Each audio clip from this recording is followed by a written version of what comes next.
भर्तृहरि वैराग्य शतक भाग 8। भर्तृहरि जी इस पद में कहते हैं, बहुत भोग को संग तहाइन रोगन को डर। आदमी जितना भोगी होगा उतना रोगी होगा, यह निश्चित है। धन हों को डर भूप यज्ञ त्यों ही तस्कर। धन अधिक बढ़ेगा तो राजा का डर होगा। इनकम टैक्स विभाग वाले आज ही नहीं हैं, सदा से हैं। नाम कुछ भी रहा हो, आज तो थोड़ा कानून वानून पेश करके तब सरकार धन लेती है। पहले तो राजा बलात् ले लेते थे, जबरदस्ती ले लेते थे। आग और चोर का डर लगा ही रहता था। सेवा में भय स्वामिन, समर में शत्रुन को भय। सेवा में स्वामी का भय लगा रहता है, स्वामी खुश है कि नहीं। युद्ध में शत्रुओं का भय लगा रहता है। कुलहू में भय नारी देह को काल करत छय। कुल परिवार में स्त्री का भय है। स्त्री के पैर कहीं ऊंचे नीचे हो गए तो बड़ी बदनामी होगी। जवानी को बुढ़ापा घेरे रहते हैं।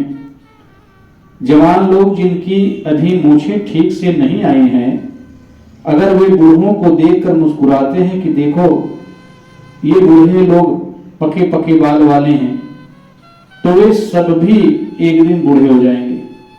कबीर साहब ने कहा है, पात झरनता देख के हंसती कुपलियां, हम चाले तुम चाली हो धीरे बाप लिया।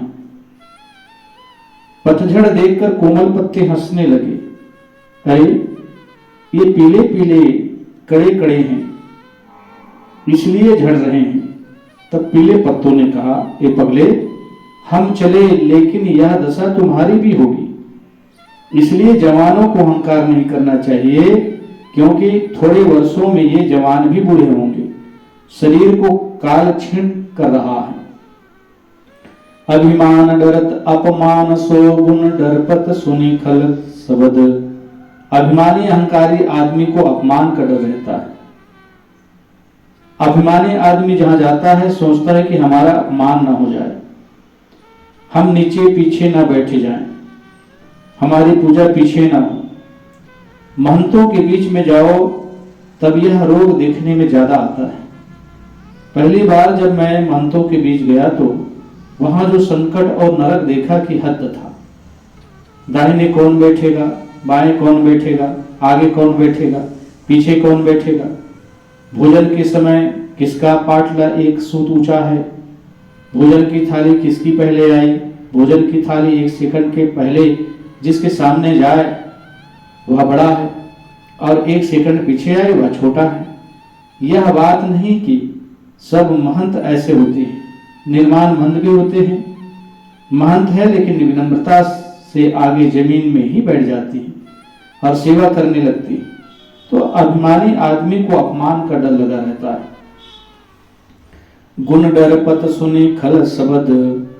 सद्गुणियों की निंदा दुष्ट लोग करते हैं, और अगर मौन है तो बुद्धू हैं। अगर अंग सुगठित नहीं है तो कहते हैं कि महाभद्दा है। सुंदर है तो कहते हैं कामी है। सुंदर होना कामी का लक्षण थोड़े है, काम तो मन का विकार है। तो सद्गुणों में दुर्गुण खोजने वाले दुष्ट लोग होते हैं। इस प्रकार दुनिया के सारे वैभव दुख से भरे हैं। इसलिए भूवि निर्नाम संसार में मनुष्य के लिए वैराग्य में वाभ्यम, वैराग्य ही निर्भय पद है। मोह नहीं, राग नहीं तो क्या भय। इसलिए वैराग्य करो जिससे निर्भयता मिले। जैसे पंकज पत्र पर जल चंचल ढरी जात। पंकज जो पंख कीचड़ से पैदा हो वह पंकज है। कीचड़ से कमल, कुमुदनी, मोथा, थोथा अनेक वनस्पतियां पैदा होती है, और ये सब पंकज हैं। लेकिन पंकज रूढ़ है कमल के लिए।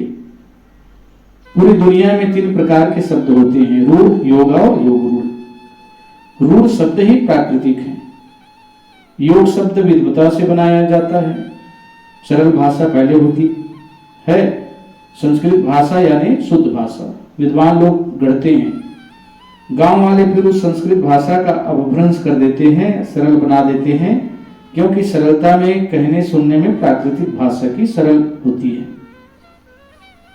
रूढ़ शब्द जैसे लोटा, घोड़ा, घर आदि रूढ़ नाम रख लिया और कहना सुनना शुरू कर दिया। योग शब्द दो शब्दों के जोड़ से बनता है, जैसे हिमालय, हिम धन आलय, हिम ने बर्फ और आलय ने घर। जहां बर्फ हो, हर समय बर्फ हो, वह हिमालय है। यह योग शब्द है। योग रूढ़ शब्द दो शब्दों को योग से बनता है, लेकिन किसी एक वस्तु विशेष के लिए रूढ़ हो जाता है, उसे योग रूढ़ शब्द कहते हैं। जैसे पंकज, पंकज योग रूढ़ शब्द है। यह योग भी है और रूढ़ भी है। पंक धंजा, पंक बराबर कीचड़, जय में उत्पन्न होना। जो कीचड़ से उत्पन्न हो वह पंकज। वह कमल ही नहीं, कुमुदनी, मोथा, थोथा आदि अनेक घास हैं। ताल में देखो पानी में कितनी घासें होती हैं, वह सब पंकज हैं। लेकिन पंकज शब्द रूढ़ हो गया कमल में, इसलिए पंकज योग रूढ़ शब्द है। जैसे पंकज पत्र पर जल चंचल ढरी जात, जैसे कमल के पत्ते पर पानी बूंद बनकर ढरक जाता है, त्यों ही चंचल प्राण हूं तजी जई है निज गात। वैसे ही हमारा माना हुआ प्राण अत्यंत चंचल है, शरीर को अचानक छोड़कर चला जाएगा। यह बात हम अच्छी तरह से जानते हैं, तब भी हमारा अविवेक बना हुआ है। हम विवेक विचार का काम कर राजाओं की सेवा करते हैं, इन मंत्रियों के पीछे घूमते हैं। उस समय राजा कहे जाते थे, आज मंत्री कहना चाहिए। राजा तब तक राजा कहा जाता है जब तक किसी द्वारा परास्त न कर दिया जाए। आजकल मंत्री परास्त होते रहते हैं। आज जो गद्दी पर है वह 4 दिन के बाद सड़क पर है।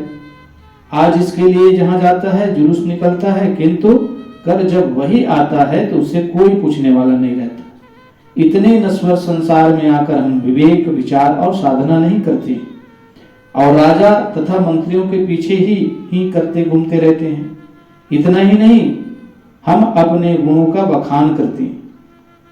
फिर भर्तृहरि जी कहते हैं, नृपति सैन संपत्ति सचिव सुत कलत्र परिवार करत सबन को स्वप्न सम नमो काल करतार। भर्तृहरि जी कहते हैं कि ये काल करतार, राजा को, संपत्ति को, सचिव को, मंत्री को, पुत्र को, पत्नी को, परिवार को, तू सबको थोड़े समय में स्वप्न बना देता है। थोड़े दिनों में क्या रह जाता है? बड़े बड़े रजवाड़े थोड़े दिनों में जमीन में चले जाते हैं और उनका कुछ नहीं रहता। आज से 30 वर्ष पूर्व के मंत्रीगण आज कहाँ हैं? भारत आजाद होने के बाद सत्ता में आए हुए, चाहे वह प्रधानमंत्री हो, चाहे गृह मंत्री, चाहे मुख्यमंत्री हो और चाहे रेल मंत्री हो, कहाँ हैं? कितने मंत्रियों के परिवार भी नहीं रह गए, कितने लोगों का तो कुछ भी नहीं रहा, सब शून्य हो गया। भर्तृहरि जी कहते हैं कि ए काल करतार, तू सबको पीस कर रख देता है, सबका अहंकार चूर्ण कर देता है, कुछ भी नहीं रह जाता है। जो हमारे साथ जन्म लिए थे, जो जन्मे हम संग उतो सब स्वर्ग सिधारे, उनमें से अधिकतम लोग मर गए। जिनके साथ हमने खेला था, जो खेले हम संग काल तीनों का मारे, वे भी काल के गाल में समा गए। हम हूं जर जर देह निकट ही दिसत मरिबो, हमारा शरीर भी निरंतर जर्जर हो रहा है, मौत बिल्कुल निकट आ रही है। जैसे नदी के किनारे लगे हुए वृक्ष के तट को नदी हरदम काटती है और वृक्ष की जड़ खोखली होती चली जाती है, जैसे सरिता तीर वृक्ष को तुच्छ उखारी पो, वृक्ष अब गिरा ऐसा हो जाता है। वैसे मेरे शरीर की दशा है। ऐसी भयंकर स्थिति में भी यह मन मुंह नहीं छोड़ रहा है, उमग उमग कर उलझता रहता है। अभी भी इसको संसार में सुख की आशा बनी हुई है। अज हूं नहीं छाड़त मोह मन उमग उमग उर्झो रहत, ऐसे अचेत के संग सो न्याय जगत दुख को सहत। शरीर बूढ़ा हो चला, लेकिन आदमी अभी भी उमक उमक कर चल रहा है। अभी वह बच्चों को संभाल रहा है, अपने को नहीं संभाल रहा है। अरे परिवार को संभालते संभालते तुम पिस गए हो, अब अपने को संभालो। एक 75 वर्ष का बूढ़ा आश्रम में आया, दूसरे दिन चलने लगा। मैंने कहा कि रहो कुछ दिन, भजन साधना करो, अब तो उम्र बीत गई है, थोड़े दिन का मेहमान हो। उसने कहा महाराज घर की जिम्मेदारी अभी मेरे ऊपर है। मैंने कहा कि कितने बच्चे हैं? उन्होंने कहा 4, 2 व्यापारी हैं और 2 सर्विस करते हैं। खेती और बाल बच्चे मुझे संभालना पड़ता है। मैंने कहा कब तक संभालोगे? एक दिन मौत आ जाएगी, एक दिन मर जाओगे। जिसके लिए तुम्हें जीवन मिला साधना भजन करने के लिए, उसी को तुम नहीं कर रहे। तो वह चुप रहा। पूछा क्या उम्र है? बताया 75 साल। मनुष्य सबको संभाल रहा है, केवल अपने को नहीं संभाल रहा है। सरकार भी 60 साल में सेवा मुक्त कर देती है और कहती है जाओ घर बैठो, खाने पीने का प्रबंध हमारी ओर से। लेकिन ये गृहस्थ बूढ़े लोग और कई महंत लोग भी सेवा मुक्त होना नहीं चाहते। पूरा दल बादल माथे पर थामे कब्र तक पहुंचना चाहते, अपना उद्धार करना नहीं चाहते। जिस घर में बहुत लोग थे, घर भरा हुआ था, काल ने वहां एक व्यक्ति को छोड़ा और सबको मार डाला। जिसके घर में एक था, थोड़े दिनों में उसका घर प्राणियों से भर गया। फिर एक हूं नाही करी तहां राज दुराजी। जिसका घर भरा था उसमें एक व्यक्ति नहीं रह गया, राज दुराजी हो गई। काली के संग काल रची चौपड़ की बाजी। चौपड़ खेल में 2 होते हैं, इसलिए भर्तृहरि जी ने उसमें काल के साथ काली की कल्पना कर डाली। मानो काल की पत्नी काली और काल दोनों चौपड़ खेल रहे हैं। कौन से पासे हैं? रात दिन के पासे फेंके जा रहे हैं। ये प्राणी सब गोटी बनाए गए हैं। यह क्रीड़ा रात दिन चल रही है। सब प्राणी मोह में सो रहे हैं, मिलते हैं, बिछुड़ते हैं, चलते हैं, जन्मते हैं, मरते हैं। देखते देखते यहां से उड़ते चले जा रहे हैं। फिर भर्तृहरि जी कहते हैं तप तीरथ तरुणी रमण विद्या बहुत प्रसंग। कहा कहा मन रुचि करे पायो तन क्षण भंग। तप करना अच्छा है, तीर्थों में घूमना भी अच्छा है, तरुणी स्त्री के साथ रहना अच्छा है, विद्या पढ़ना अच्छा है और बहुत बातें अच्छी हैं। इस प्रकार मन सब में चलता है, लेकिन शरीर तो क्षणभंगुर है। इसमें क्या क्या किया जाए? अब विचार करना है कि कौन काम करने से दुख की निवृत्ति और कल्याण होगा। तरुण के साथ स्त्री या पुरुष रहे तो काम उद्योग में उलझते रहेंगे। यह अपने को धोखा देना है। और विद्या के चक्कर में पड़े तो विद्या का कोई ठिकाना नहीं कि कितनी है। नीति वचन है कि बहुत विद्याएं हैं और शास्त्र भी बहुत है और समय थोड़ा है। इसलिए जैसे हंस नीर छीर विवेक करके नीर को छोड़कर छीर ले लेता है, वैसे हमें कल्याण काम कर लेना चाहिए। बहुत विद्या, बहुत तप, तीर्थ आदि में भटकना नहीं चाहिए। फिर भर्तृहरि जी कहते हैं ब्रह्मा ध्यान धर गंग तट बैठो गो तज संग। कब धो वहा दिन होय गो हिरन खुजावत अंग। भर्तृहरि जी कहते हैं कि मैं ब्रह्म ज्ञान, आत्म ध्यान, आत्मलीलता में गंगा तट पर बैठा रहूंगा और सारा संग छोड़ दूंगा। हिरण आएंगे, मुझे निर्जीव पदार्थ समझकर मेरे शरीर से अपना अंग खुजलाएंगे और मैं ध्यान में लीन रहूंगा। ऐसा दिन कब आएगा? इसमें अतिशयोक्ति है, लेकिन अतिशयोक्ति में सार है।